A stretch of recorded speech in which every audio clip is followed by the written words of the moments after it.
네, 안녕하세요. 주식은 역시 끼리끼리세의 끼리십니다. 안녕하세요, 여러분들. 자, 오늘 또 끔찍한 흐름이 나타났습니다. 그 이유가 무엇인지 말해보도록 하겠습니다. 같이 공부하시죠. 렛츠 기릿!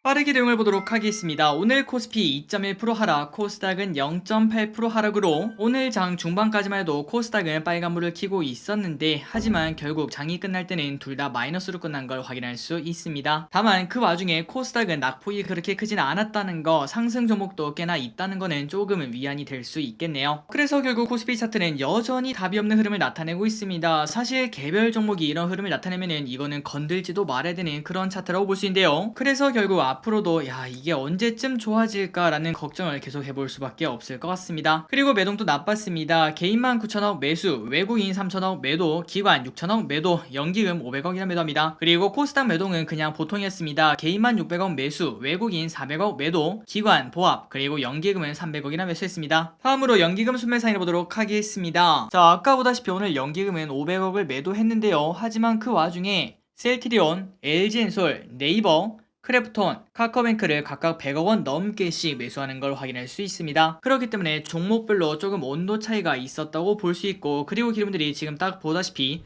전부 다 성장주라는 거, 이 부분이 좀 중요하다고 볼 수 있겠죠. 그렇다면 도대체 무슨 일 때문에 이렇게 됐는지 보도록 하겠습니다. 일단 경기 침체 공포에 어제 국제유가가 8%나 급락을 했습니다. 그만큼 경기 침체, 이제 진짜 기정사실하구나 라는 이야기를 해볼 수 있을 것 같고요. 그래서 결국 이러한 이야기가 나오니까 오늘 세계 증시는 박살이 나는 걸 확인할 수 있었습니다. 그리고 또한 우리나라 입장에서는 더 안 좋은 뉴스가 있었는데, 바로 환율입니다. 환율이 지속적으로 상승하고 있기 때문에 1350원까지 가는 거 아니냐, 이런 이야기가 나온다고 합니다. 한번 보도록 할까요? 자, 환율을 보시면은 1306.5원으로 5원을 하락했는데도 아직도 여기인 걸 확인할 수 있고, 그리고 WTI는 경기 침체 우려 때문에 8.9원이나 하락해 99.5달러까지 떨어지는 걸 확인할 수 있습니다. 그래서 이런 상황에 증시가 오르기는 조금 힘들다고 볼 수 있겠죠. 그런데 그 와중에 시가총액이 1000억원 내외인 기업들이 갑자기 상한가를 가는 그런 일이 나타났습니다. 물론 이 중에서는 정상적인 호재가 나오면서 주가가 급등한 경우도 있겠지만, 하지만 증시가 이렇게 나쁠 때 시가총액 낮은 애들이 갑자기 급등하는 것들은 어떻게 보면은 조금은 비정상적인 상황이라고 볼 수 있겠죠. 그렇기 때문에 여러분들이 지금처럼 장이 안 좋을 때는 이런 욕심이 좀 생길 수 있습니다. 여기 들어서 한 10%만 먹으면은 그래도 좀 살만할 것 같은데, 물론 성공할 가능성 분명 존재하고 있겠죠. 하지만 실패할 가능성이 더 높다는 거, 그리고 욕심이 눈을 가리면은 항상 무슨 일이 터진다는 거 잊지 마시기 바랍니다. 그 예가 바로 이거겠죠. 자, 여기 보시면은 최근 들어 정말 많이 올랐던 공구만 오늘 또 상한가 근처까지 올라가는 걸 확인할 수 있습니다. 하지만 그때부터 갑자기 장 마지막에 갈수록 쭉 떨어지더니 마지막에는 마이너스 14%에서 끝나는 걸 확인할 수 있죠. 그렇기 때문에 만약에 우리가 욕심이 눈을 가려서 여기서 한번 샀다고 생각을 해보도록 하겠습니다. 그렇다면 그 결과 하루아침에 마이너스 30% 그냥 두드려 맞는다고 볼 수 있겠죠. 항상 여러분들 다른 건 모르겠지만 이러한 기업들만 피해도 주식시장에서는 당연히 살아남을 수 있다고 생각을 하고 있습니다. 그리고 다음으로 어제 또 특이한 흐름이 나왔습니다. 10년물, 2년물이 지난번에 역전된 바 있었는데 어제 또 역전이 되었다고 합니다. 그렇기 때문에 경기 침체 우려가 엄청나게 나왔다고 볼 수 있고, 유가가 급락했다고 볼 수 있겠죠. 하지만 그 와중에 어제 미국 나스닥은 갑자기 또 급등을 했다고 하는데, 그 이유가 뭘까요? 맞습니다. 이렇게 경기 침체가 오면은 페드가 이거를 가만히 두고 있지 않겠죠. 어쩔 수 없이 금리 인상 속도를 늦추거나 아니면은 금리 인하를 할 가능성이 분명 생겨난다고 볼 수 있습니다. 그래서 지금 보면은 이거 뭔가 좀 이상한데 라는 생각을 당연히 해볼 수 있겠지만, 어쨌든 시장 참여자들은 금리 인하 가능성에 집중을 하면서 나스닥의 주가가 올라가는 걸 확인할 수 있었습니다. 그 이유가 뭘까요? 맞습니다. 나스닥이 바로 금리가 인하면 가장 좋아하는 성장주가 몰려있는 지수이기 때문이죠. 그리고 그 결과 오늘 우리 코스피 코스닥도 성장주 위주로 주가가 오르는 걸 우리가 두 눈으로 확인할 수 있었죠. 다음으로 아시아 증시는 오랜만에 통일성을 가지고 있네요. 전체적으로 좋지 않았습니다. 니케이 1.2% 하락, 상해 종합 2% 하락, 항생 2.5% 하락, 그리고 미국 선물은 오늘은 하락하고 있습니다. 0.5% 하락 중. 그런데 그 와중에 또 선물 옵션은 이상한 일이 일어나고 있습니다. 자, 외국인이 장중에는 5천원 정도 매도했다가 하지만 마지막에는 그거를 거의 다 되돌리는 걸 확인할 수 있고요. 그리고 옵션을 보시면은 콜 옵션은 매수, 그 와중에 풋 옵션은 아예 갖다 던지는 걸 확인할 수 있죠. 그렇기 때문에 여전히 외국인은 상방을 본다라고 또 말씀드릴 수밖에 없을 것 같은데, 하지만 주가 상황이 이렇게 좋지 않다 보니까 과연 외국인이 상방을 보는 게 맞을까, 이러한 걱정까지 들기도 하네요.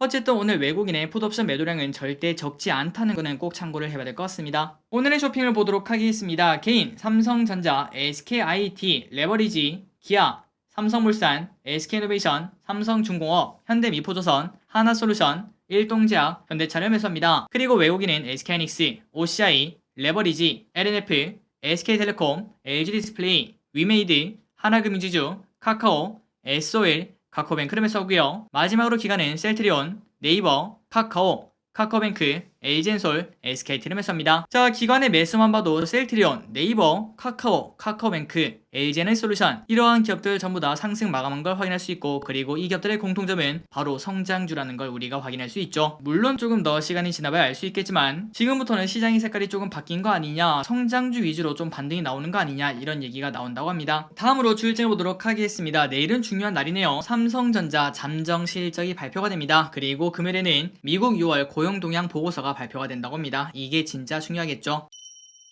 오늘의 키워드를 보도록 하겠습니다. 전부 다 성장주죠. 엔터, 메타버스, 미디어. 엔터주가 좋은 흐름을 나타냈습니다. 성장주의 기한, 그리고 YG 블랙핑크 컴백 소식에 YG 6% 상승, YG 플러스 16% 상승, IBW 상한가 도착, JYP 3% 상승. 그리고 메타버스가 오랜만에 급등했습니다. 대기업들 버추얼 스튜디오 사업 진출한다, 이러한 소식에 덱스터 7.8% 상승, 이노뎁 7.5% 상승, 맥스트 6% 상승, NP 6.8% 상승. 그리고 미디어 관련주가 좋은 흐름을 나타냈습니다. A스토리 14% 상승. 넣다 보니까 둘 다 똑같은 걸 넣었네요. 어쨌든 A스토리는 최근 인기를 끄는 드라마 이상한 변호사 우영우를 제작을 하고 있다고 합니다. 저 기릿은 아직까지 보진 않았는데 평가가 꽤나 괜찮은 것 같습니다. 우영우는 거꾸로 해도 우영우. 그리고 웹툰 관련주가 좋은 흐름을 나타냈습니다. 키다리 스튜디오 11% 상승, DNC 미디어 3.9% 상승. 참고로 방금 전에 말씀드렸던 그 우영우 드라마는 웹툰이 원작이라고 합니다. 그리고 게임 관련주가 좋은 흐름을 나타냈습니다. 코로나19 재확산이 나타나다 보니까 또다시 집에서 게임하지 않겠니? 라는 얘기에 네오위즈 6% 상승, 넥슨게임즈 7% 상승, 그리고 정부의 우호적 스탠스도 현재 나타나고 있다고 합니다. 그러나 그 반면 유가 급락이 나타나자 S-Oil -9% 하락, GS -6% 하락. 경기 침체 걱정에 따른 유가 급락이 정유주를 완전 박살내는 걸 확인할 수 있습니다. 그리고 오늘 특히 급락한 기업들의 특징은 유가에 관련된 기업들이 많이 하락하는 걸 확인할 수 있죠. 그러나 그 반면 유가가 하락하면 어디가 수혜를 볼까요? 맞습니다. 비행기죠. 항공주가 상대적으로 수혜를 볼 수 있다, 이러한 이야기에 티웨이 항공 2% 상승, 진에어 4.9% 상승. 그리고 재생에너지가 완전 박살이 났습니다. 유가 급락 때문이라고 볼 수 있을 것 같은데요. 유가 급락이랑 무슨 상관인가 봤더니 일단 기본적으로 유가가 많이 높아야지 재생에너지 투자가 늘어날 거라고 쉽게 생각을 해볼 수 있습니다. 하지만 유가가 만약에 많이 떨어진다면은 재생에너지의 필요성이 좀 떨어진다고 볼 수 있겠죠. 그러한 영향을 받지 않았나라고 볼 수 있을 것 같습니다. 물론 이 와중에 다른 이유도 한 가지 있다고 하는데 그건 바로 어제 발표된 윤석열 정부의 에너지 정책입니다. 원전 비중을 늘린다, 이런 얘기가 나왔었는데, 야, 그러면 결국 재생에너지가 설 자리가 좁아지는 거 아니냐, 이러한 걱정에 빠졌다는 소리입니다. 하지만 여기에는 살짝 어폐가 있다고 하는데요. 일단 기본적으로 그렇다면 원전주는 올라겠죠. 하지만 오늘 원전주도 같이 떨어지는 걸 확인할 수 있었습니다. 그리고 더 중요한 거는 원전을 늘린다고 하더라도 재생에너지 비중을 갈수록 높이는 거는 기정사실이라고 볼 수 있겠죠. 어쨌든 이러한 이유들 때문에 재생에너지가 박살나는 걸 볼 수 있고, 그리고 하나솔루션 10% 하락, OCI 8%나 하락합니다. 다음으로 조선 관련주도 좋지 않았습니다. 유가가 급락한 그 영향을 받았다고 볼 수 있겠죠. 한국조선해양 8% 하락, 현대중공업 10% 급락. 그 반면 진단키트는 좋은 흐름을 나타냈습니다. 진매트릭스 24% 상승, PCB 기반 원숭이 도창 진단키트 2종이 개발 완료 소식이 나왔다고 합니다. 그리고 현대제철이 오늘 3.7% 하락했습니다. 산에서 100억 원 횡령 의혹이 제기가 되었다고 합니다. 내부 감사에 착수했다, 이런 소식이 나오면서 주가가 하락했습니다. 마지막으로 SKT 오늘 14%나 급락합니다. 2대주주 블록딜 소식에 매우 좋지 않은 흐름을 나타냈습니다. 자, 오늘의 시황전이 여기까지 끝내보도록 하겠습니다. 항상 이렇게 같이 공부해서 진심으로 감사합니다. 지금까지 기리셨습니다. 빠이요.